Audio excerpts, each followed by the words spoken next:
busy writing and real busy doing some other stuff, and we've got one coming out that's a big secret, and I can't talk about it, but it's like it's going to be awesome. You know what I mean?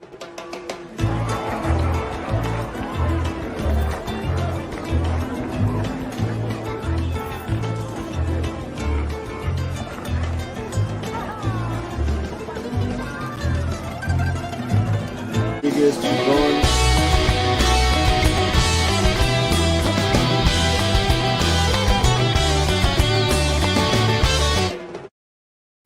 Hey! Wow, that was quick. That was a new little intro I did for Cantina Talk. I want to call it Cantina Latina Talk here on the Slant. My name is Paulie. Hey, everybody. Welcome. We're going to go every week the morning of the latest episode of Book of Boba Fett.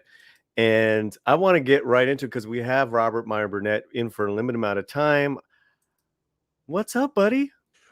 Dude, it's always good to see your face. You're so sweet. I mean, I got to tell you, I loved one of the more interesting streams I've done lately was our reaction. I wouldn't call it a review.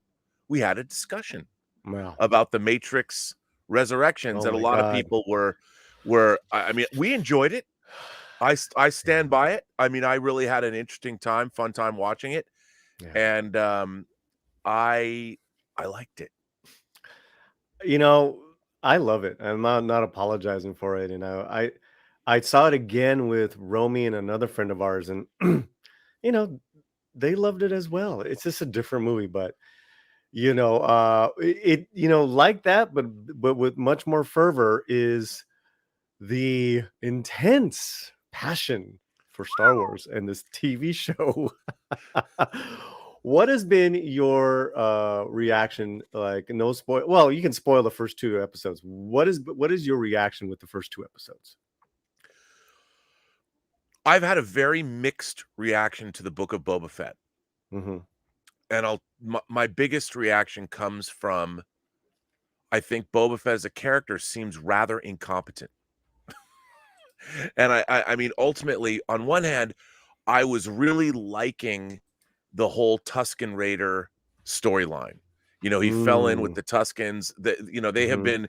It's interesting because Boba Fett and the Tusken Raiders on camera, on screen, canonically, either one had not been well developed. But I think the mystique of Boba Fett in Empire Strikes Back was well deserved.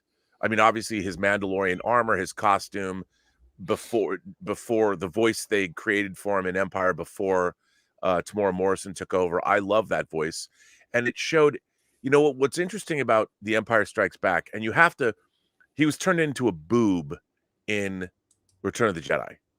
And then since they added him in 1997 to the Star Wars special editions, they've changed things. In my mind, him a little bit. Yeah, I saw Empire Strikes Back 26 times in the theater. So to me, the definitive Boba Fett, all of Boba Fett. I think you passed me. I think I saw it 10 times in the theater as a 9-year-old kid. I mean, it's got to come out. Damn. Yeah, I mean, it's got to come out from Empire. And the great thing about Boba Fett is when he's shown with the bounty hunters, he's the only one who anticipated Han Solo's gambit on being on the back of the Star Destroyer. And when they dump the garbage, the Millennium Falcon floats away. And of course, there was Boba Fett. He knew the tactic Solo was going to use because there was no hyperdrive on the Falcon. Boba Fett got to Cloud City probably a month before Han Solo did, brought in the Empire. They were waiting for Solo to show up and all this to lure Luke Skywalker there. So Boba Fett was shown as a badass. He could anticipate the moves that his opponents would make. He had no problem standing up to Darth Vader. He's worth a lot to me and all this.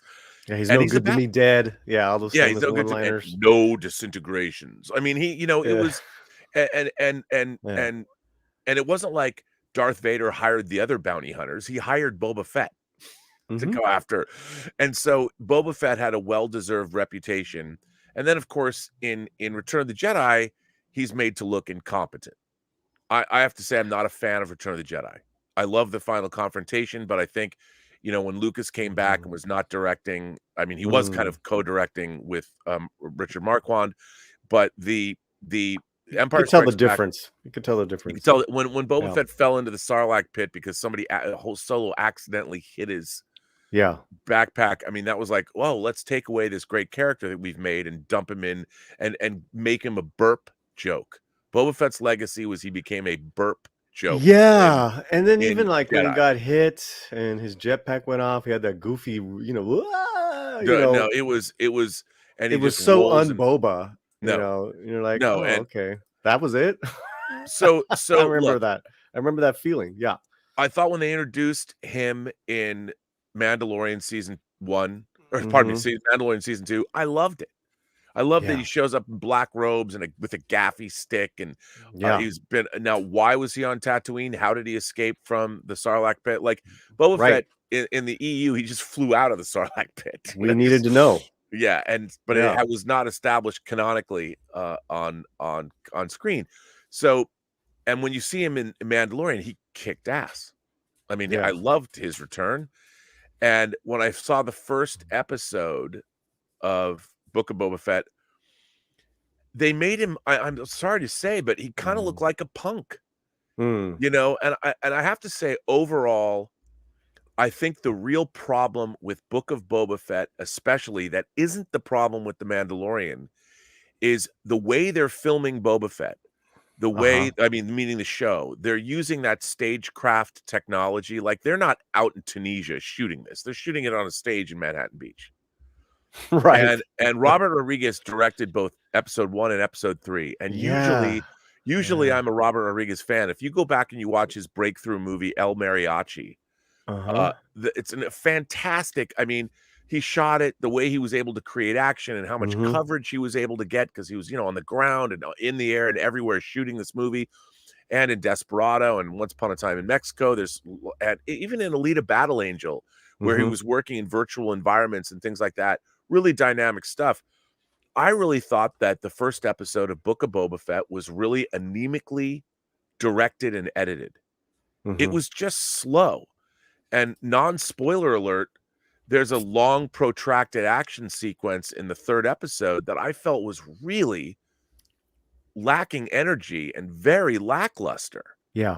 And I also think the scene transitions in episodes 1 and 3, there's no, the direction is not helping us with the emotional beats and even the like fight scenes. And Boba Fett is being portrayed, everyone's always getting the jump on him, and he's not a badass. And it's not because Tamora Morrison is older than, say, a 30-year-old dude. Yeah. But I wanted to see Boba Fett, if he's going to come take over Jabba the Hutt's empire. He keeps getting, like, he hasn't done much taking over of anything. He comes in, and I really liked, look, I love the story of the Tusken Raiders. I really did. And in the second episode, I love the train heist sequence, which I thought was very cool. I loved him training. I mean, yes, are they playing on very familiar Western tropes and all that? Sure. But Star Wars was based in samurai and Western movies and stories anyway. So I didn't mind any of that. I actually kind of really liked it. And I loved him going out on his Aboriginal walkabout when he was drugged or whatever, and goes out to the Tree of Knowledge and takes the wood off and comes back out of the desert with this stick and makes his gaffy stick. All that stuff worked for me. I love all that stuff. Yeah. And I thought the second episode was far, far better than the first.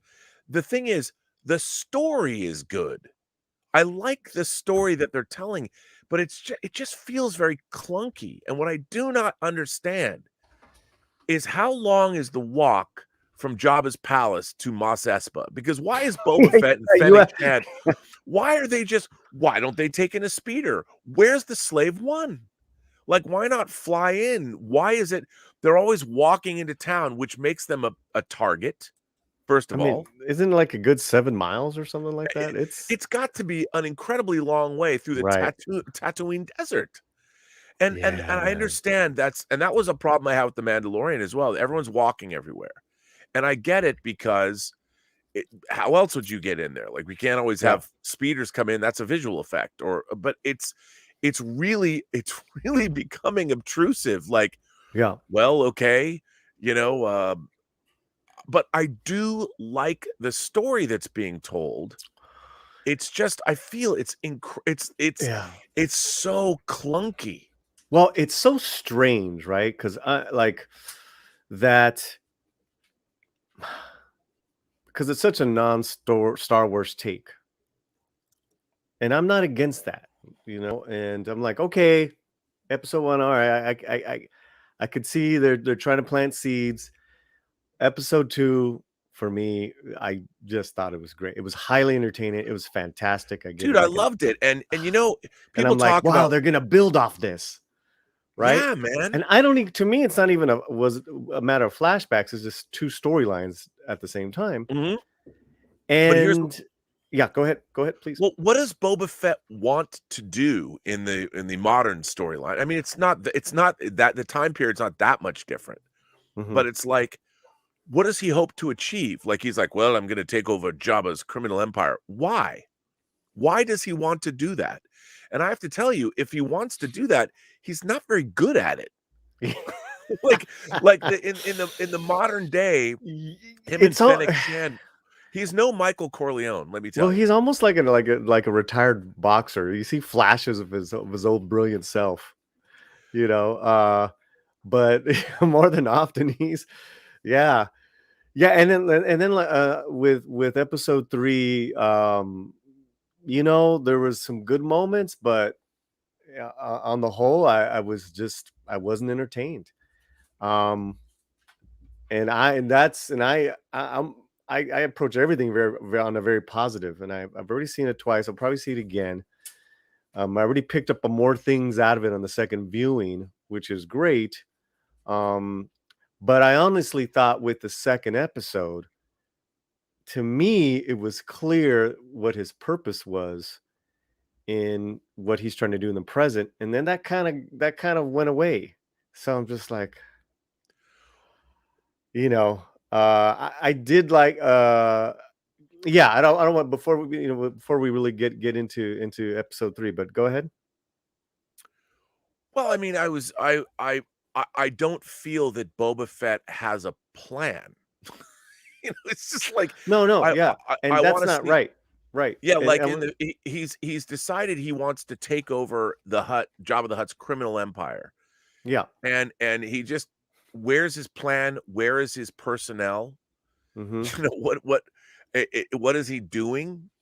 And I don't see much in the way of what I want to see is his analytical mind. I mean, clearly in the flashback sequences with the Tuskens, like I like that he's a proactive character. He's like, look, I'm not going to allow these criminals to just randomly do drive-bys on you noble Tusken Raiders. This isn't fair. This isn't right.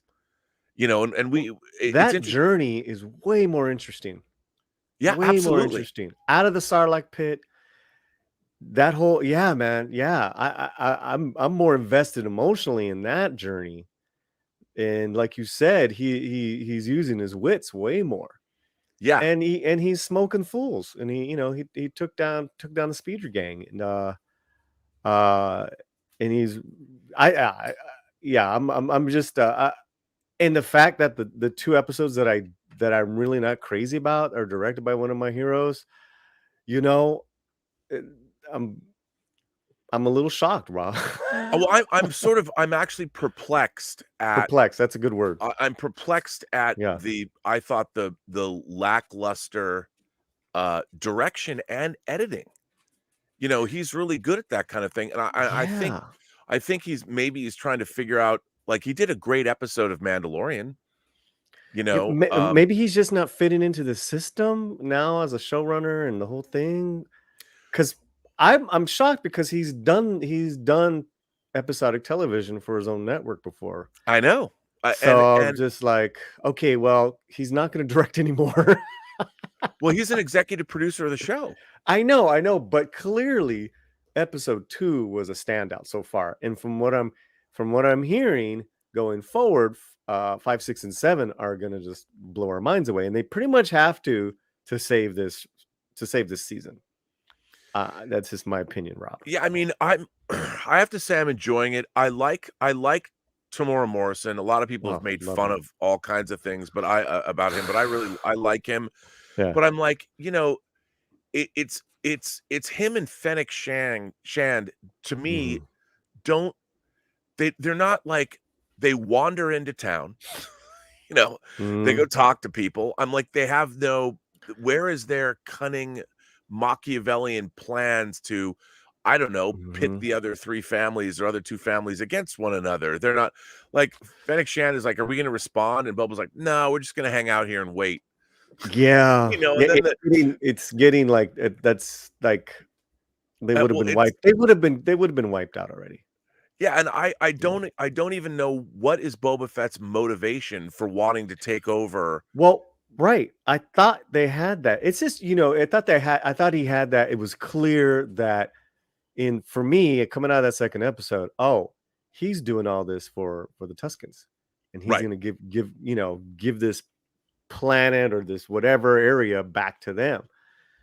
And you saw that a little bit in I actually thought the flashback in episode 3 was perfect. There's some good moments. Oh no, I did like all that. I love when he walked in and talked to that mob boss. Well, why don't we get into spoilers and let's do a couple things. First of all, everyone, thank you for being here. Please share the link. It's out on Twitter. Thank you so much. We do have a super chat, Read by Nature. Thank you for £5. Great to see Rob here. Episode 3 was uneven. I like the fight with the Wookiee, but the mod biker kids weren't on choice. It was so strange. I'm like, what am I watching? You're watching Quadrophenia. Put on your high heel sneakers. I was just like, I mean, also this idea that here are these people. The transhuman Borg kids that modify themselves with droid parts. I mean, right. We're going into spoilers now. That's hysterical. Let's get into episode 3 now, guys. Hitting up spoilers, but we're gonna bring in one of our buddies to the channel. You know him, love him, Stone Cold Loki. Greetings. Hey, hello. Good evening or good evening. Totally different time zone. Good morning. Good morning. Paulie, good morning, Rob. How are you guys doing? Hello. Thank you for having me on. No, man, no. I'm glad you could make it, and I saw that you were in early and listening to what we have to say. And I'm sure you saw episode 3 by now. Yes, and you know what? Rob was saying something earlier, and it's funny because he brought up Corleone. I was thinking this morning, you've got trilogies used to be a rare thing. It's not something that happened every day. No. And you've got Star Wars and you've got Godfather. And I was thinking this morning about Godfather 3 and thinking, that was a good story. It had this awesome cast. You've got the director of directors behind it. And then you've got this actress. You've got Sofia Coppola, who couldn't act herself out of a brown paper bag. Yep. And that brought down the whole thing. Yep. And when you're looking at Star Wars, you guys mentioned what happened to Boba Fett getting burped up by the Sarlacc pit.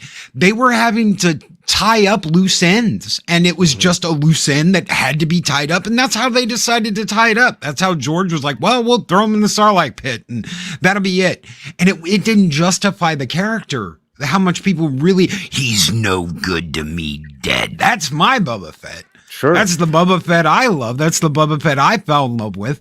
Hearing stories like how IG-88 tried to beat him to Cloud City and he destroyed the IG-8000, the other bounty hunter ship, the robot that's there when Vader's talking to the bounty hunters. Right. Hearing stories like that in the EU were so rich and awesome and got you so excited.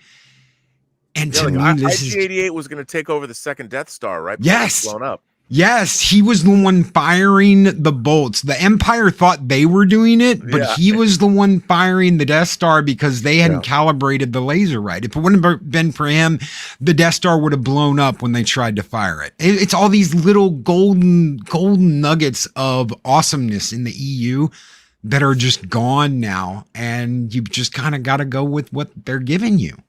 Well, I think what's What's really interesting about Star Wars and Star Trek is Oh, the Here we go. fans. here we Well, no, go. no, no. I mean, no, It's no, no. good. I mean, the fans. When you talk about things like the EU, both the Star Wars and the Star Trek universe had people that were inspired by these universes to become writers and Yes. novelists in their own right, and they cut their teeth writing EU stories about both Star Trek and Star Wars, Mhm. and all there was a lot more thought put into the universes by the writers of that material, and to a certain extent the comic writers as well, because they're extrapolating and thinking about these things far more than even the filmmakers. Like I the thing about completely agree. Sure. and the thing about Absolutely.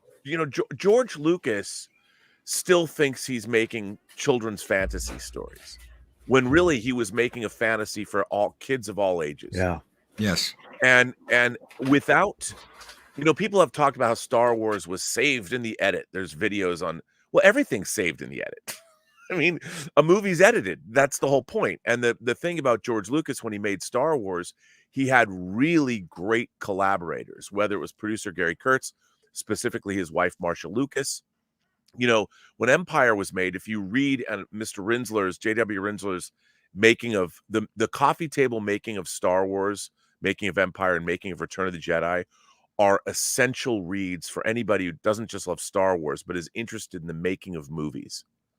Because one of the things, Lucas never liked Empire because he didn't have much involvement in it. And Irvin Kershner, the way he shot Empire was predominantly in master shots. So Lucas, who loves It's a to be in the gorgeous edit film. room, he wasn't given a lot of editorial choices.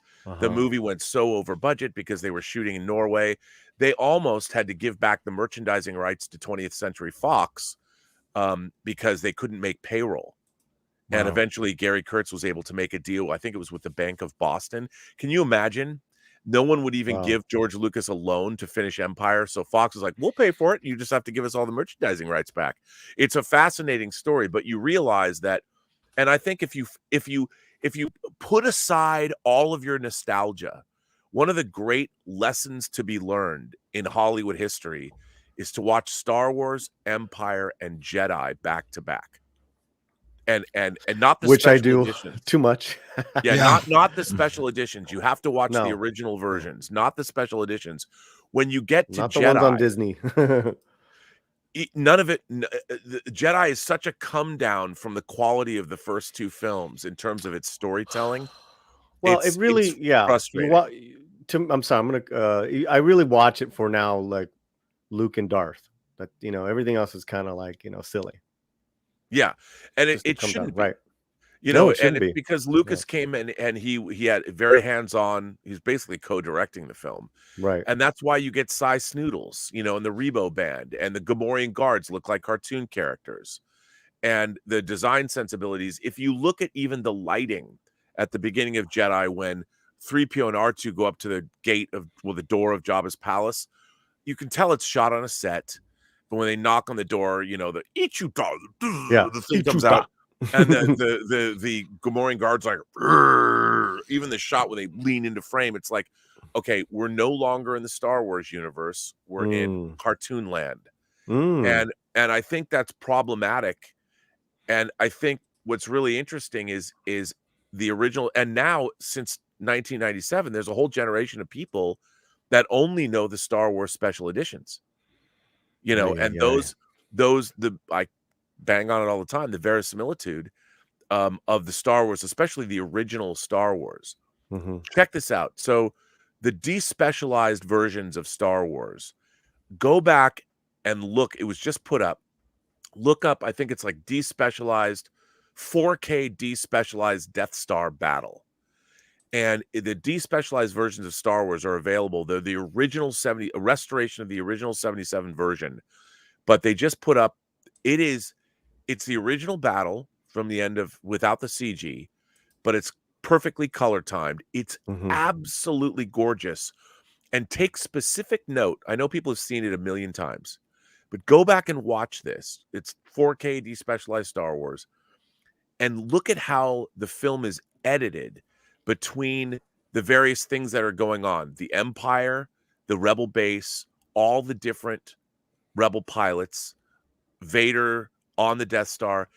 It's a brilliant tour de force of editing where you are taking all of these disparate threads and locations and cutting them together. I know people like, Rob, I mean, I've seen the Star Wars, I've seen the Battle of the Death Star 100 million times. I swear to God, so have I.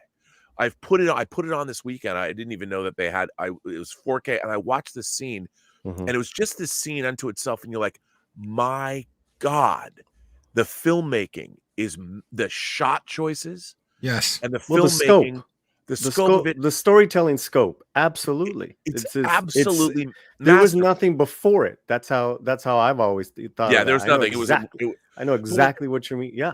But when you go back and you watch it now, it is such a marvel because it wasn't just George Lucas who directed it. It was his collaborator, Marcia Lucas. His wife was an Academy Award-winning film editor. You know, and you have John Williams music, and you have all of this like they didn't even have the effects technology they used to make Star Wars until they made Star Wars. If you would have made Facebook, you would have made Facebook. And the same is true. Star Wars, and it's an amazing, it's amazing. Yeah, industrial light and magic. Let me get a couple things in here real quick, Loki.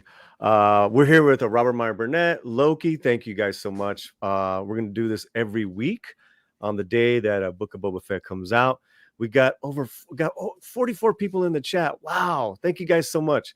Please hit the like, share, and make sure you're subscribed to all of us. I got a couple wrenches in the chat. Maybe you can grab some links.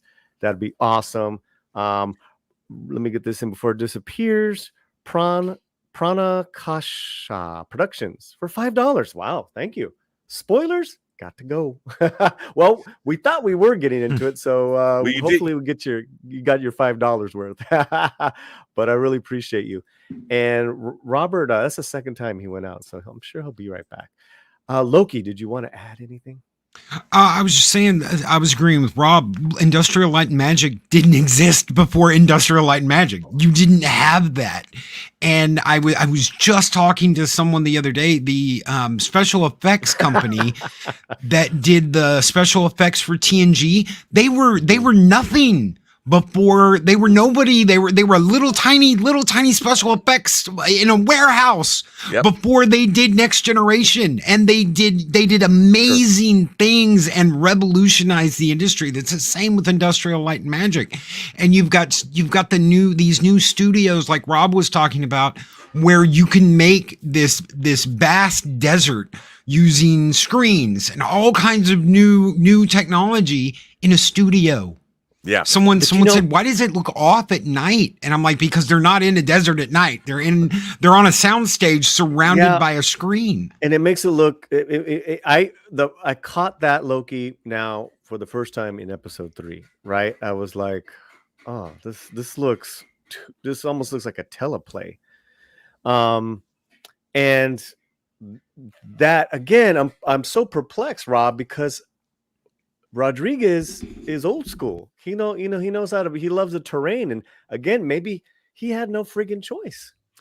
Maybe he had no choice. Maybe he's like, I want to go out. I want to go to Yuma Desert. I want to shoot here. It's like, no, you're gonna. Yeah, shoot no, they have beach. to. It's that bums me out, Loki. When I know exactly what you mean. Mm-hmm. Well, I don't want to be the guy that's like, because I know everyone here knows I don't like Disney. I'm not. When I say this, I'm not trying to bash on Disney. I'm just saying Disney wants it the way they want it. And even if Rodriguez was like, no, I want to do it this way, and they say, well, you're going to do it this way, he's got two choices. He can either say, well, screw that, I'm done, I'm out, or he can fulfill his contract and do it the way they want him to do it. And maybe that's what's off. Maybe that's what we're feeling. I love Rodriguez. Like Rob was talking about earlier, I love the movies. I love El Mariachi. I grew up watching Desperado. Yep. I had a couple of friends who were like, oh, look, stupid way he's doing his guns. I'm like, no, it's perfect. It's crazy. It's wild. I love it. But maybe that's what's off. Maybe he's kind of handcuffed and he's under a contract. I don't know. It's not about Disney. It's about the way, look, to make a weekly Star Wars show would be incredibly cost prohibitive. So their new volume stages, the stagecraft technology they're using is very cool, but it's still incredibly limiting because you can't just point the camera wherever you want it to go.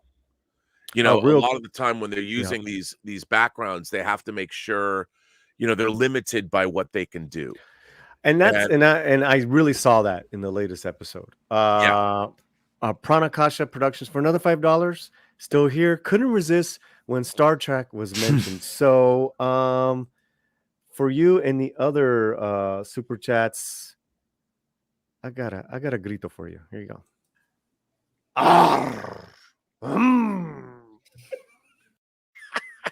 Like a bantha. I like that. Thank you, people. We'll just say P Productions. Thank you so much for your super chat. So go on, gentlemen.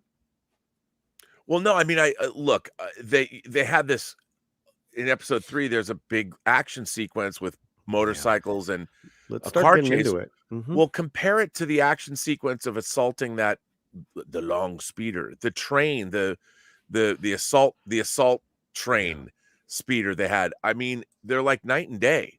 Yeah. That car chase was so Like Solo. lackluster. I felt like It Solo. wasn't even like Solo. Solo's way better. comparatively, Solo was way better. The only thing I liked about it is when this character went up in the air and smushed on him, pounced on him. Like, well, I mean, but it was like so. It was pretty underwhelming. Did it not make sense to you that they couldn't afford to have water, but they've got bling bling speeder bikes? That and mods, tech mods. They've got these tech mods that cost all this money and bling bling speeder bikes, but they don't have money for water. I didn't like that. I didn't get that. And also, I mean, first of all, they're in Mos Espa. Now, we all know from Phantom Menace that Mos Espa is like the capital of Tatooine. We have the Bunta Eve pod race here. I mean, they would have to be able to receive, and we even see people showing up. The different criminal empire sends more troops there. Yeah. I mean, Mos Espa is a pretty sprawling metropolis, even though it's controlled. It's like gangs in New York. It's controlled by different crime families or whatever. It's a pretty big, sprawling place. So Boba Fett just strolls in. They're stealing my water. He rolls in and he looks at these people that he's never met. I want to hire you. Why? Because you guys are parked there. Thank you. Like why would they? And does he not, when he takes a back to bath, does he not lock the door? You know, when Black Krrsantan shows up, or why isn't anyone watching over him? Yeah, and that back was like vulnerable gold position. That back was like liquid gold too. That is not cheap. No, and I thought seeing Black Krrsantan in the I mean, obviously I think he was introduced in the Dr. Aphra comics, which I love that they're using him. You know, a pit fighting gladiator of a Wookiee who becomes a bounty hunter who's a badass. I mean, come on. Let me just go back to the street kids, the street gang, which I like that he takes them on. I didn't like how it was written. I like the concept. When we were dealing with concepts and theories a couple weeks ago, this is poorly executed for me. Yeah. And these mopeds are just, they belong in Fifth Element. They look cool, but I'm like, why are they here in Tatooine? The Vespa scooters of speeder bikes. Yeah. And then I did see their purpose a little bit more when they were fighting they did prove themselves a little bit when they were fighting Black K. I thought that was kind of cool. And then I liked the black guy with the one eye, at the end, cracking a little joke. I'm trying to be hopeful here. I'm trying to but I mean, it was pretty lame, this whole thing right here. And right, that's coming from me, Loki. I mean, look, there's a lot of people. There's a lot of people in the chat trying to look. I liked all of the elements. It's the execution. It's the execution, guys. I think that's where we're talking on a different.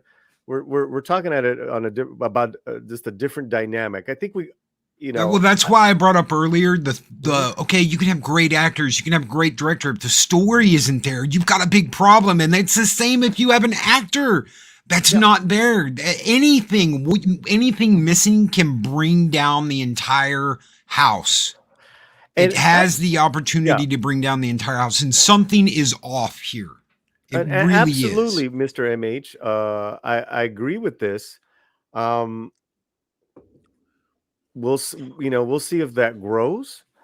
I actually thought Loki was the best executed emotionally for me in episode 3 was the flashback, the entire flashback, and then when he had to burn his little sand buddies, that was like, to me, that was emotionally more. I was emotionally more in it than the modern one. Well, and also, I mean, these characters didn't exactly look poor and destitute. Those bikes were clearly expensive. They all look Yes. slick. And the fashion. Yeah, then they're all these fashionable half droid, half.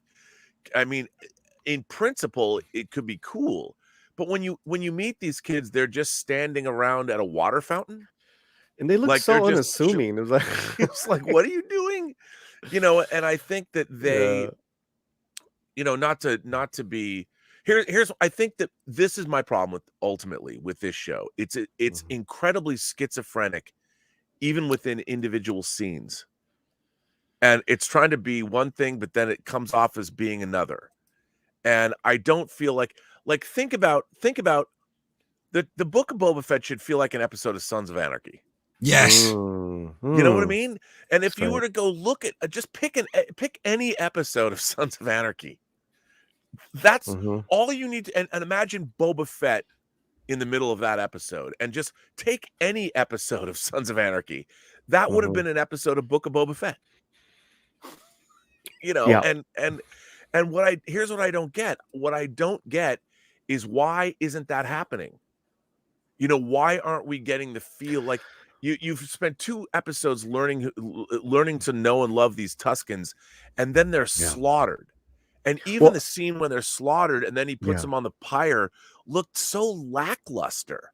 It's like, oh, they have this little, like this. How are you supposed to say you're going to protect the Tuskens who live in the Dune Sea, and now there's like 8 of them?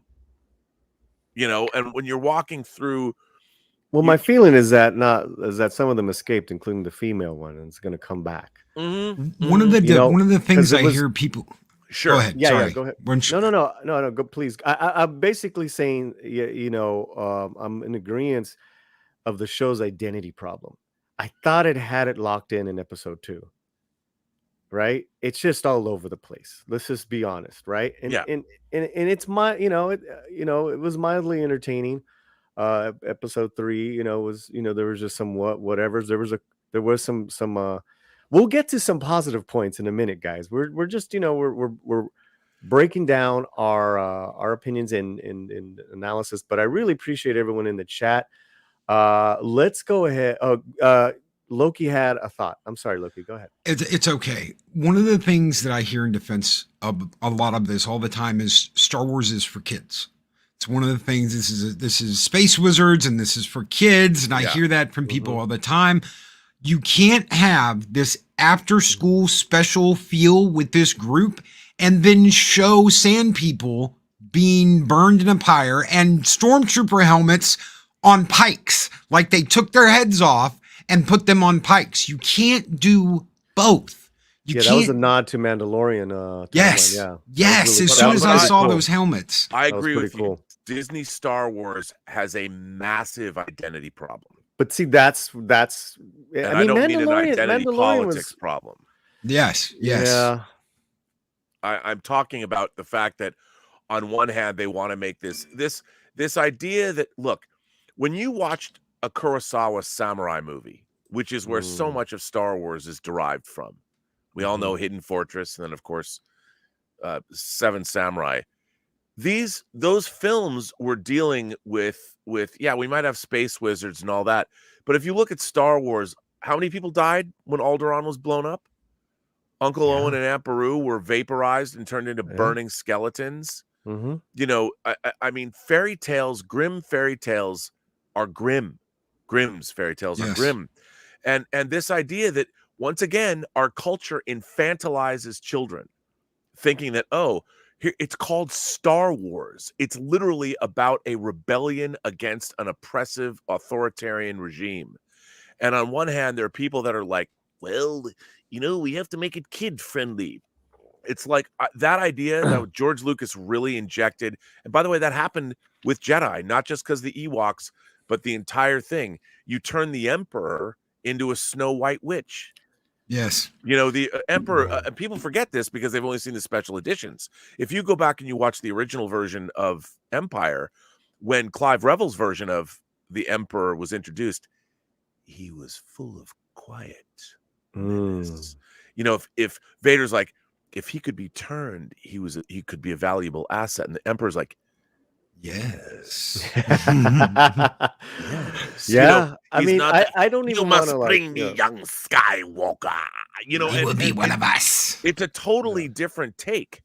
And when you saw the Emperor in Empire, I mean, Vader gets a call from the Emperor. It's like, we got to get out of this asteroid field. I need to talk to him. And Vader bows to the Emperor. You know, this MF, he do not mess with him. And the first time you see him in Jedi and he comes down the ramp, it's like, what? I'm sure George's like, we should make the Emperor kind of look like the witch in Snow White. Why? And that's he's stuck in fairy tale land of his but of his that's childhood. where Star Wars went wrong, was with Return of the Jedi. Real quick, and you know, our conversation is kind of like all over the place, which is great, and maybe it's spawned by what we just saw. Yes. But Culture Casino, a good buddy, for $5. Rodriguez is in 3 boxes. He doesn't have the creative control he needs. Agreed. I mean, whatever it is, I'm very perplexed, and I hope to God it gets better. I do know he's supposed to direct the final episode, so I'm like, I'm shocked. I'm in shock. Troy Pacelli for $5, member of the channel. Thank you so much. In defense of the neon swoops, I could totally see them parked. Oh, the bikes. Oh, I can totally see them parked in front of Dex Diner prequels. Papa George. Yeah, that's a different planet. It's a different planet. That's you know, that's on Coruscant. I totally saw Coruscant when I saw those mopeds. Absolutely. I mean, first of all, maybe they were imported. I looked at those and I'm like, do they have, you know how hard it would be to keep those mopeds so shiny, colorful in a desert environment? I mean, come on. You'd be polishing those things all day long. Every time you went somewhere, you'd have more sand blown all over them. And I understand why they did it, the idea of the Vespas, and I'm sure they were, like, we were going back on Twitter thinking Quadrophenia. I mean, I don't mean to be like a Debbie Downer, because I think I like the Book of Boba Fett more than most people, especially the second episode. But when I watch this, there are problems on these shows that I see where you can tell that there's so many competing agendas in terms of what should be happening, that it's, and also the actual way the show is shot is also problematic. And I don't think this episode did not play to those strengths. Some of the episodes in the past have. But think about that Mandalorian episode where they went and attacked that Imperial base, the one with Bill Burr. Yes. Kills the guy. Oh, man. I mean, that to me, there's your tone. And this show, it's like, why do you have a kid born biker gang? Even the Boba Fett episode in Mandalorian. Yeah, that was brutal. That was brutal, man. It was awesome. Yes. Thank you, Troy and Culture. This is for you. Nice.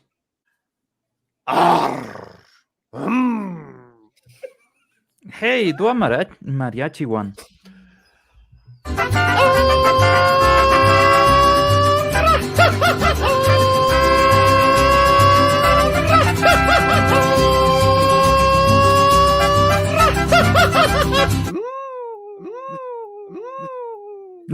Oh my God. Like a bantha. Always amazing. A good time here on the Latino Slam. Over 50 people live in the chat. Awesome. Beautiful. I hope all you guys are also subscribed to all 3 of us on this panel. Mods, if you can share the links to our gentlemen's channels, I'd appreciate it in the chat. Robert, thank you for being here. I know you only have a few more minutes. Yeah, I'm sorry. No, it's okay. It's okay.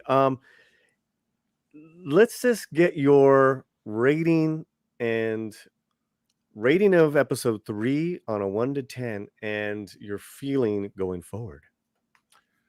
Well, first of all, I have to say I've overall I'm enjoying the show. I'm being Mhm. hypercritical of it because it's Sure. Star Wars. I expect a lot, especially with their resources. But on a scale, I would say that I gave episode 1 a 6. I gave episode 2 an 8. I got to go with an episode rating of 5 on this third episode. I'm right with you. I'm actually right with you. With some moments of brilliant. There's a couple of great moments for me, but it just didn't make the episode. you Right. know. But I'm We're- still thinking, like, I want to just go back to Black Chrysanthemum because I like they're bringing in all this extra EU mythology in the comics and they're adding stuff in. I love that. But that fight between Boba Fett and him was, come on. It's just a little like I want to see if Boba Fett is going to fight a Wookiee. And I'm sure Boba Fett would have fought somebody that's more powerful than him physically and has is larger than him in stature. What I want from Boba Fett is ingenuity. I want to see him using an environment in a way to take out his opponent. Because as a bounty hunter, I'm sure he had to bring in bounty that was much bigger and more fearsome than him. He had Wookiee tufts of hair on his old costume in Yeah, Empire. Dude, yeah, Wookiees. And it's like he's like this guy looks at him. But before I leave, though, I just got to say, loved seeing Trejo. Come on. Yes. I love seeing Trejo. I like adding the mythology to the Rancor. I love that. I loved that. it. That's a highlight. I thought it was great. Absolutely. I mean, talk about fan service or whatever. And I love Danny Trejo explaining what the Rancor was all about and how he imprints on the first, I think he says human, which was odd. Yeah. But he said the word human. But I still liked him in the episode. It was badass to see him. And I thought that was cool, even though it was total fan service. And if we get to watch Boba Fett, which I'm sure we will, riding a Rancor, come on. Come on, bruh. Come on. I want to see him ride into Mos Espa on the back of a Rancor and wreck shop. That's the shit I want to see from my Star Wars. Yes. It was pretty amazing because I was getting notices during the night. Trejo made it in. That's so good. So good. Rob, thanks so much. Thank you so much, man. It was great to be here. I'll anytime. Next time I'll have more time. Yeah, totally. Always great getting to talk to you, Rob. All right, Stone Loki. Enjoy the rest of the show. You too. All right. Have a good one, guy. Have a good one, Rob. Wow. That gave it to me. That gave it a 4. That's the only reason why I gave the episode a 4 is because Trejo's in it. As soon as I saw him as a Rancor trainer, I was like, all right, okay, I can live with that. I can live with that. Yeah, there's just no way around it for me. It's a strong 5. It's okay. I'm also just kind of like now it puts more for me like the runtime and how they chop these storylines up. I'm a little more confused. But well, they did that with Mandalorian. The show, the runtimes were always all over the place. I could never understand it. One minute we'd get a 37-minute episode. Next minute we would get a 45-minute episode. I never understood it. Real quick, guys, what is your rating of this show? Loki's giving it a 4. I'm a little more hopeful. I gave it a 5. No, you guys know me, man. That's not too positive there. Eric gave it a 3. Yeah, this one was really bad. I'd like to get more. Here we go. Pete really liked it, and I'm glad he really liked it. It had some eight moments for me. We're going with 5, 4. We're going down. 3. Dave Bob, what's up, buddy? Yeah, he really did bump it up, and it'd be great to have a little bit more of him. Oh yeah, I want to see. I want to see if he's lying. That's one thing I didn't even. Is he lying? Is he imprinting the Rancor as like a target? Is Boba Fett a target, or is he really being honest? Yeah, like listen. So let's just get these in here. Daryl's 5, Jacob is 2. Klobby 2. Akemimara 5. They killed my Tuscans. Yeah, I'm sorry. I know. They killed the little kid, man. 3 out of 10. 1 for the ranker. 1 for the ranker. 1 for Trejo. Wait, you didn't like Trejo? Oh, I see. Wait. They get extra points. Extra point for the Rancor and for Danny okay, Trejo. Wow. If it wasn't for Danny, I would have given it a 3. If I hadn't seen Danny Trejo in this, I would have given it a 3. Anything he's in, I can smile and okay, he's on the screen. We're cool. I like him. Machete comes to Star Wars. Yes. Yes. You read my mind, brother. Yeah. Yes. Darth Maul. Episode 1 of 3, 2 of 2. 3 of 4, 4 of 5. There is no episode 5 yet. But I see what you're doing. I'm kind of confused by that last one. 7. Okay. I mean, to me, like I said, it's got some 7 and 8 moments, Loki. But as a whole, yeah. So back to the Trejo thing too. So in the interview that we did with Trejo, he really talks how he did something amazing with Robert. It can't just be this scene. It can't just be this episode. It can't. There's got to be more Trejo. Gifts from the Hutts are like beware Romulans bearing gifts. Beware Hutts bearing gifts. Ooh, Danny Trejo action figure. Oh, well, he's Mr. Merchandise, so we got to get that, make that a thing. That's a great point. And why they pulled out so quickly, I'm like, huh? What? Well, they want their enemies to fight each other, and then they want to come in after that and clean up the mess and take over. It's a very old tactic. Sun Tzu, if you ever read Art of War, let your enemies duke it out and then come in and clean up and take it for yourself. Got a lot of great people in the chat, Loki. A lot of people from Valhalla as well. Thank you for being here. Valhalla kind of like helped the Latino slant, walk on our feet, man. So it's great that we can have some streams together, man. Yeah, me and Paulie haven't gotten to do this in a long time. So anytime I get to hang out with Paulie and Latino slant over here with the Latinos, and Valhalla, get to mix, the two barbecues. We got the barbecue over in Valhalla, and we've got the barbecue over at Latino slant. Now we're mixing the barbecues, and everybody's come together. Hell yes. So, okay, is there anything else you want to say about episode 3, Loki? Oh, I don't think this show knows what it's trying to do with itself. There's been talk we're going to get this huge surprise in the last episode. It's Luke Skywalker quality. That can't save a show. Right. Mandalorian season 2 was badass. That just added to it when we got Luke. This show needs to be badass, and so far, it has not showed me it's badass. And I was talking to someone just the other day that said maybe the division will be good.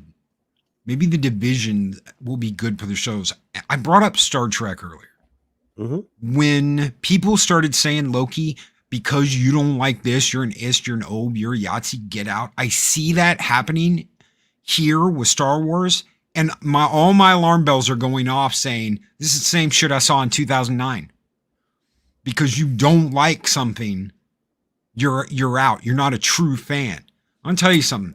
If you don't like something, that does not make you not a true fan. If you do like something, that doesn't make you a true fan. It doesn't not make you a true fan. It's just your opinion. That's all we're dealing with, folks. That's all YouTube is opinions. Well, in regards with this, now let's be honest. It's OG, the original Star Wars people versus Disney Star Wars as the line has been drawn, and I don't like that, right? Right. Because I'm reluctant, obviously, because of what they did with the sequel movies, but I give everything a chance, and it was a downer of what went down a year ago with Gina. That was BS. uh completely, as time moves on, you can see what a stupid move that was. Yeah. Because And Favreau, I love Favreau. Yeah. just was like, why did that happen? Because she could have been in the mix. That's right. She was in the mix for her own show or a movie. And I know that turned off even more people. I mean, Gary of Nerdrotic won't even review this show, and I get it, and I respect that. There, on both sides, there's just people making fun of each other, and it's like, cut that out, guys. You know what I mean? It's like we all have our strong opinions, our strong passions, and that's it. And this is where we get to practice, being a little civil to each other. I mean, look what happened to Echo Base. That's not right. That's right. No. Nope. And heck, guys, Paulie called me up the other day and was like, "Hey, were you taking a shot at me over this?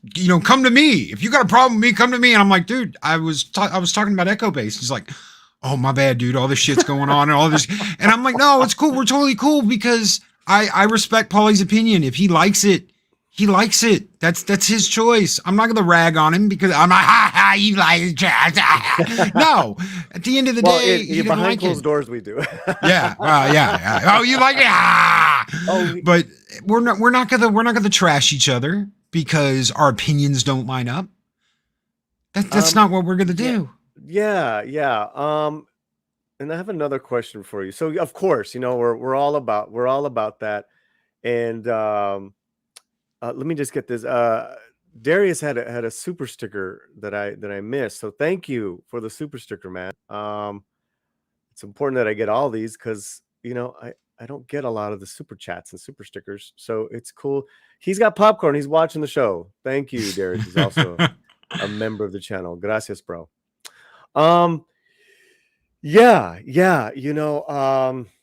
So yeah, I think we're good with the passion in the discourse. Let's just and then when I say like keep it positive, keep it moving, I'm not saying we can only be positive. I mean, keep our attitudes positive and let's move on, right? You know what I mean, Loki. I know, yeah, I know, Paulie, and that was the comment Paulie thought I was going after him about. No, it had absolutely nothing to do with him. It's the people saying, if you can't say something positive about this show, don't say anything at all. No, kiss my ass. I'm gonna call it like I see it. That's silly. Because like that's hypocritical too. Because at some point there's something we're gonna cover that we're not gonna like. Yeah. Because that would be me then saying, okay, I loved episode 3 no matter what. Yeah. And that's not the case. I saw it twice, and I just had major storytelling problems, and that's okay. That's okay. Rodriguez is one of my cinematic heroes, but hey, I'll eat my hat. I'm eating some of my hat today. And guys, that's part of all of this that we do. It is when, if I talk massive crap about something before I ever watched it, it comes out, it's good. I've got to eat my hat. That's why I try not to talk crap about stuff before it comes out. Yeah. There are times when we hear crazy stuff. Paulie knows this. When you hear crazy stuff like, oh, this woman in the James Bond film pulled her thing out in the middle of and threw it in the trash bin. And you're like, what in the what? God. Yeah. There's times when you hear crazy shit and you're just like, no, this can't be good. Don't put that in the movie. But yeah. No. In this regard with me, I got excited because Robert was excited and he was on record talking about his excitement. So I'm like, oh well, that's good enough for me, and that's okay. I own it. I own it. I'm not. That's so far, it hasn't matched my expectation, and of what he proposed that we will blow minds. It hasn't happened yet, but it's all good. It's all good. Okay, so here's my next question, and then we'll wrap it up soon. But every week we're gonna have this Cantina talk. I love it. I love this, bro. I love that we can have a show, and that's lively, conversation, and we can geek out, Loki. That's right. where is this show going? Ay, Dios. And here we go, Loki. Wait, hold on. Let me take, yeah, there we go. We'll just do a little bit of it, all right?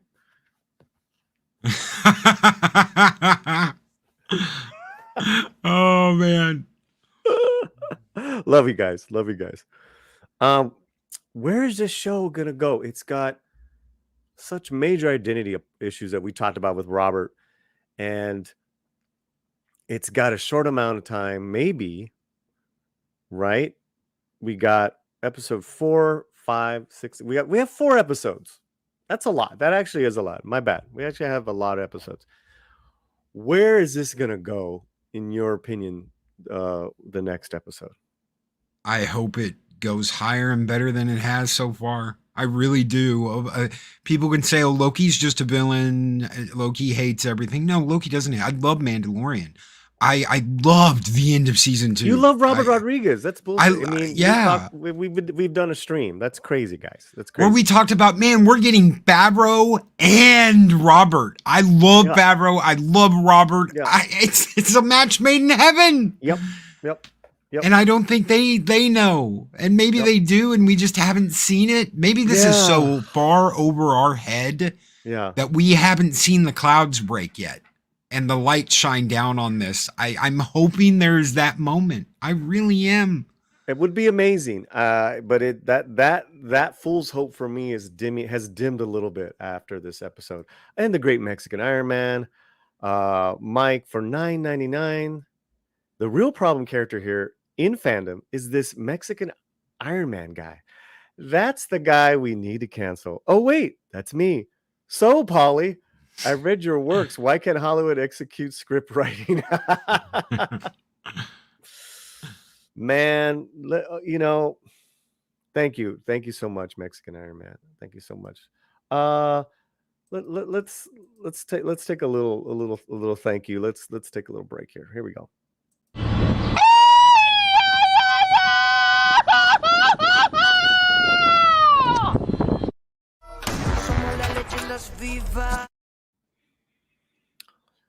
You know Can what? I ask you a question? Yeah. Oh, go ahead. Go ahead. Oh, Sorry, what I always love about that gentleman, I always cut that. I clipped it. Is right after he does that grito, that scream, he takes a huge swig of his beer. Yes.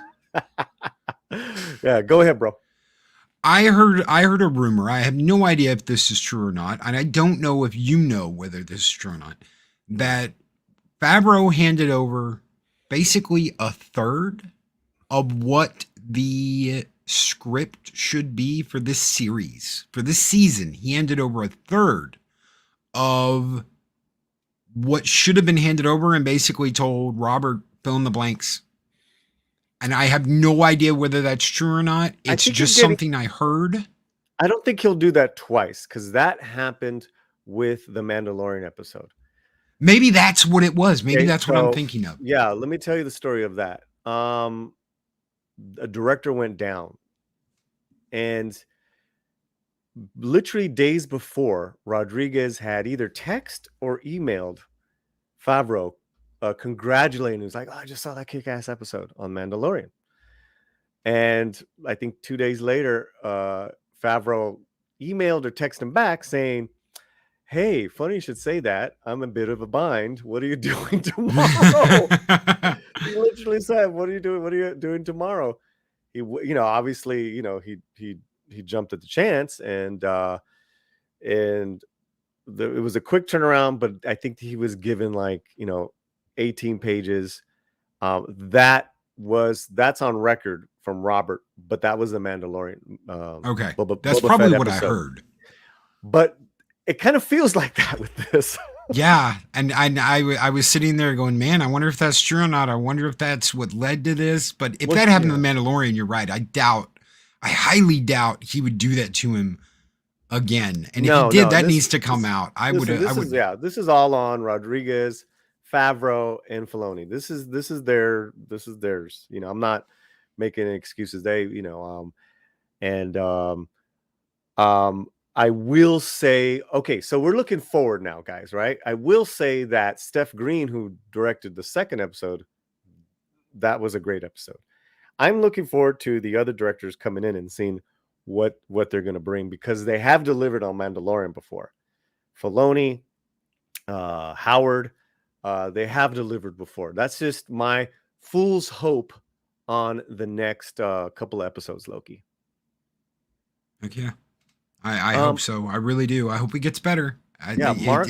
Oh, my light went out. Mark the Infinitely Tired for $1.99. Hey, thank you so much. Go Tatooine Ranger. The bikes. It's the bikes. Well, it's the bikes, and that they're also just like so like you know, just too LA looking. You know, they.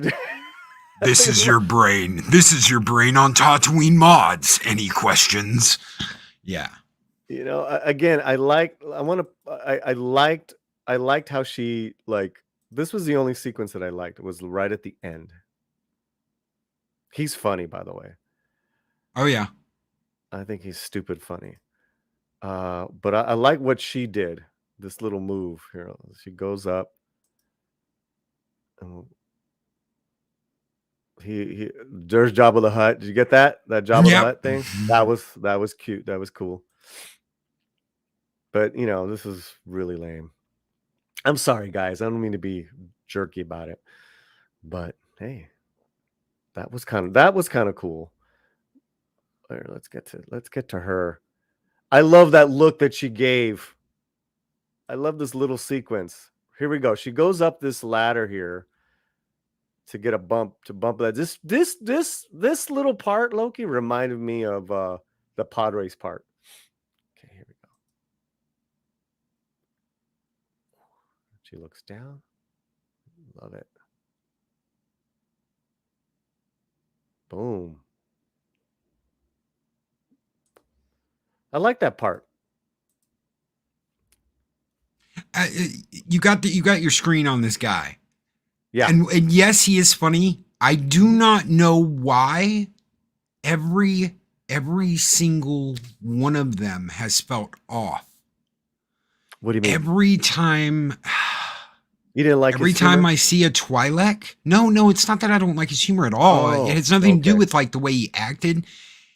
It's something I have not been able to put a quantifiable grasp on. Every one of the Twi'leks has seemed wrong. Whether it's him, and it's not the way he's acting, it's something about the look that I haven't figured out yet. It's the ones in the bar, the woman that comes and talks to Bubba. I can't put a finger on it. And then the guy, I know there was a lot of like problems people have with the guy, and their nice teeth. I know that gets a lot of people. That to me I can live with if the story's kicking ass. Look at the girl in Return of the Jedi.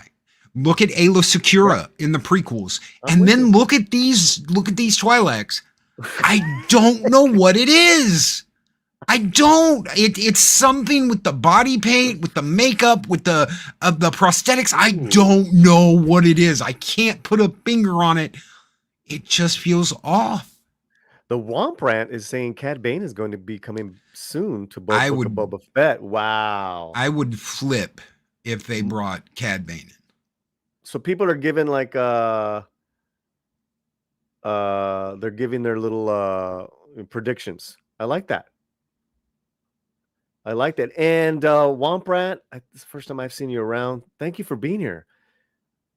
We're going to be doing this once a week. And if you haven't, please subscribe. Daryl says it's the teeth and the eyes. I've got to go back. I've got multiple screens sitting right in front of me. Okay, you want to share? Why don't you share one? No, I'm saying I've got screens. I don't have it pulled up myself right now, but that's something I'm going to have to do. I'm going to have to pull up the scene in Jabba's palace. I'm going to have to pull up Ayla Secura in the prequels, and then I'm going to have to pull the ones in this episode up, and I'm going to have to look at all of them and try and figure out what is throwing me off about the ones in this series compared to the Twi'leks we've seen in other shows. I'm not saying they're not hot or badass. I just don't know what it is about the way they look. Something's off. The Womp Rant says Boba is too politically correct in Book of Boba Fett, almost like Picard was too politically correct in Star Trek. Oh my god, that bad, huh? Yeah. I mean, again, when me and Loki just disagree on this point, I don't mind that they're taking a different angle on this storytelling. It was working for me in episode 2, obviously not for 3. There's got to be a point where you just got to smoke some fools and tell them to shut the F up. Yes. He might have changed, but the world hasn't, right? And he's trying to tame. This is he's trying to tame a wild country, a wild planet, that is Tatooine. That's why people escape. They go. Tatooine is like the Australia, So that's how I got that in episode 2. I didn't get that here. There's got to be a point where also too Shennick fan is just going to say, smoke them. I know you saved my life, but come on, brother, Yeah. So yeah, man, he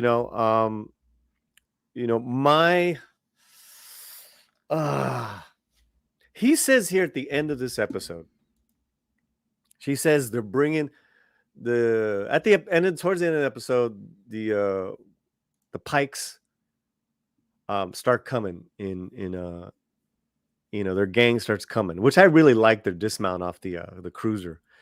I thought that looked cool. That was a cool shot. Fennec says they're bringing an army, and they're going to go to war. Yep. And what does he say? Didn't he say we'll be ready? We'll be ready. Oh yeah. I mean, I like that line. It was a great little moment. But what does that mean, Loki? Does he know something that nobody else knows? Not even Fennec Shan knows? He's got to, because Fennec's almost like us. Okay, Fennec, the people that want a badass show, and Bubba's like, no, I'm not going to kill him. And she's like, but that's what we're all expecting. No, I'm going to do it a different way. And that's kind of like us in the audience going, what? You're going to be peaceful? No, they don't understand that. No. Yeah. And it's almost like us going, wait, you're Boba Fett. You just go out and you take care of business. He's no good to me dead. I want to deliver him to the huts and get my payday. The Empire will compensate you if he dies. I gotta believe, Loki, that that there is a master plan. He can't be this. I hate using passive. Okay, can't be this. That's very, very, very well. He can't be this passive, and that his journey out of the Sarlacc pit they've made such a big deal out of, the filmmakers, like episode 1 and 2, and his journey with the Tusken, there's got to be a better emotional payoff. Yes. Because that's how they've forced this different story on us. Because hey, I was not expecting this storyline. You know what I'm saying? I wanted to be blown away. Minute 1, that was the shocker for me, and I was like, okay, I had to let that go. You know what I mean? Soul Assassin, Paulie. What if Boba calls the Mandalorians for help? They owe him a favor for rescuing the kid. Could you imagine? I just got goosebumps, bro. Could you imagine the big one that Favreau played, the big Mandalorian, coming up out of like the on top of a building, walking out on top of a building in that city center with a massive Mandalorian chain gun and loading that up, and everybody looking around, and suddenly you've got Mandalorians all over the rooftops. Yeah. Surrounding like a Fett or a hut army. Yeah, I'm with you. And then it's also like the rise of the natives. Also, you mix that in with the Tusken Raiders dotting the horizon, coming into the city or something like that. Did you ever watch Stargate? Did you ever watch the original Stargate movie? Yeah, the original. You remember when the old father comes up and he's like, right. And you hear woo, woo, woo, woo, woo, woo, woo, go, and all those natives come up over that sand dune. Yep. And he charge, and they run down that sand dune, just taking people out. Yeah. Okay. All right. You've got my attention. Get out of here. Kidding. But listen, that it would almost have to be something on that level, everyone watching. And thank you guys. We're gonna wrap it up in a few minutes, but it would almost have to be where, okay, it's Boba riding the Rancor with Danny Trejo, Fennec, Mando, Din Djarin. What is it? Din Djarin. Soup du jour.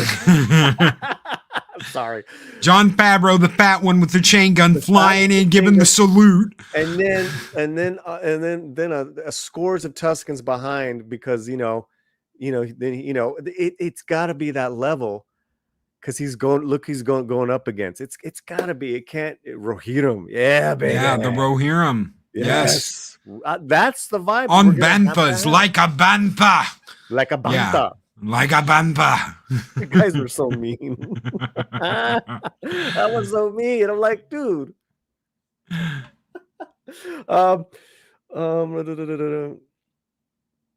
Thomas Horvath and Tamis, and thank you for being here.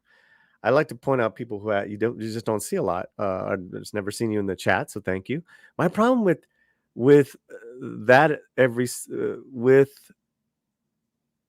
setup, the twins, the mayor, the Tuscans, the Wookiee, all gone, and we're back to square one. It does feel like that, but I gotta believe that all of them are gonna come back on some level. Especially, I believe Black K is going to come back. Oh yeah, the Wookiee's coming back. Yeah. So, yeah, we'll see. But thanks for the comment. Okay. There is an EU story about a Wookiee that he hated humans. He was enslaved. He was put in the gladiator pits. And a human saved his life. And of course, he had a life debt, but he spent that entire life debt trying to kill that human, find discreet ways of killing him, because he couldn't do it himself. Right. Because he wanted out of that life debt. Right. So is that what Fennec has right now? With a Wookiee? I don't know. No. With Boba. That's possible, yes. He saved his life. Anyone in the chat, if you can answer that. Because every step she just does not agree with, but she's in compliance. But it's gonna come to a breaking point. Hanhar, yes, Hanhar. That's the name of the Wookiee, is Hanhar. Yes. Thank you. Darth Plato. Soul Assassin really knows his EU Star Wars. I see that in a lot of chats, and I really appreciate him. Yep, does anyone know? And if anyone knows if it's a life debt? Yes, it's life debt. Okay, well, that makes sense. Then they're dynamic, even though she's a great character. She really is, and you're really right. She's almost our voice. I hadn't even thought of that yet. Herc 130 says, I don't care how bad the show is. If Danny Trejo's in it, 10 out of 10. You're not wrong. Well, this has been a great talk, a great stream, and we'll be back next week. Tom Conkle's gonna return, and what we'll do, since it's Cantina Talk, we're gonna invite all our special guests can always come back every week to hang out with us and discuss this television show. So Loki, anytime, brother. Anytime. Anytime you'll have me. I'd love to come on. Love to come on and talk Star Wars with you, brother. Because I know you have that deep love. Like we all have that deep love for Star Wars, and you want good Star Wars. Guys, no matter what I've said here today, no matter how negative you think I might have been as the villain, I love Star Wars, and I want Star Wars to be great, not just okay, not just good. I want Star Wars to be great. And that's what I want. And if you think I'm overcritical of it, it's because I know what it can be. Reading all the books in the EU, playing all the video games, the deep Star Wars love I have, I want it to be great. And so far, I haven't seen that out of this show. Thank you, Darth Plato. And thank you, Paulie, for having me. Thank you. Yeah, really. absolutely. No, I love you, bro. I love you. And then this is a good way for us to keep, because there's so much crazy entertainment news that we cover every day. Literally last week, like the first week of January, felt like a month. I mean, we went through a lot. Not just Star Wars, but like famous people dying, other news. So it's really good to have these talks and keep connecting. You know what I mean? That's right. All right. There's a secret. There's gotta be a secret to Danny's character. He can't just be the Rancor trainer. And hey, maybe that was just cool, man. That was just cool, man. That was a gift. Yes. That was a gift. All right, guys. Let people know what's your next show, my brother. What's going on? We've got a show tomorrow for Thirsty Thursdays. Friday's going to be a big show. It's my weekend review show. We're going to have a kick-ass show, guys. We've got a new late night show. It's called The Late Show with Loki and Mexican Iron Man. That will be Friday at 10 p.m. Central Standard Time. So if you're on Pacific, that'll be at 8 p.m.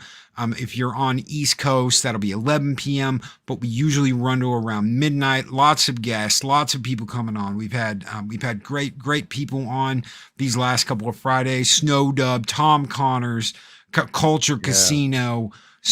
We had Daryl the Derelict. We've had so many wonderful people come by for our Friday night show, and I would love to see you guys there. I really would. There we go. There it is. Yeah, that's great, Loki. That's so great. Well, first of all, I want to thank all of you guys for being here in the chat. Great lively conversations that we have.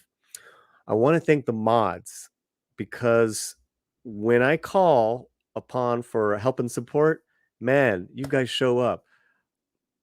Clobbering times. 300 Mirrors today came in and helped out. Muchísimas gracias.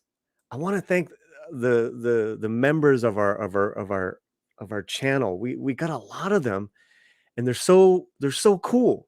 Eric O'Sullivan, Darth Plato, Lord Haster, Daryl the Derelict, and then people who haven't commented. I know they're hanging out, just enjoying the show. And just make sure you are subscribed to my channel, to Loki's channel. I have videos up every day on a wide variety of issues. We just did a long video, about 40 minutes yesterday, on a John Leguizamo news item. Fantastic discussion. So it's not just there's always a connection to sci-fi and fantasy, but we cover all Latino entertainment here on the channel if you're new to us. Okay. And Dave Bob, I love Dave Bob, Mr. MH, love you, man. Of course, Loki, and of course, Robert Meyer Burnett, Mexican Iron Man. Beautiful, guys. Beautiful. Have a great day. Check this out. I just got invited, and I accepted an invitation. Tomorrow night, it will be my first time on Comics Division's channel. That is tomorrow night. That is going to be wild. So I'm gonna looking forward to that. That's tomorrow night. All right, my friends, wherever you're at, I say keep your slant fuerte. And look who popped in. Hey, Steph. I always say wherever you're at, keep your slant fuerte. Fuerte means strength. So wherever you're at, keep yourself strong, keep yourself healthy and happy. I'll see you next time.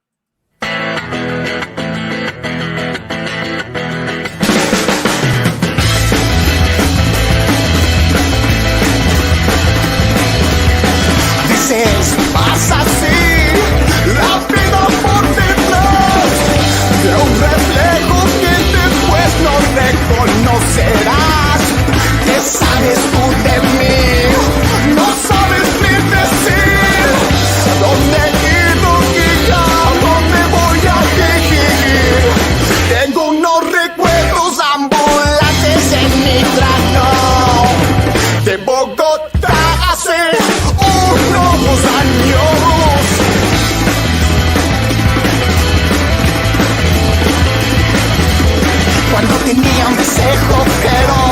que no se podía.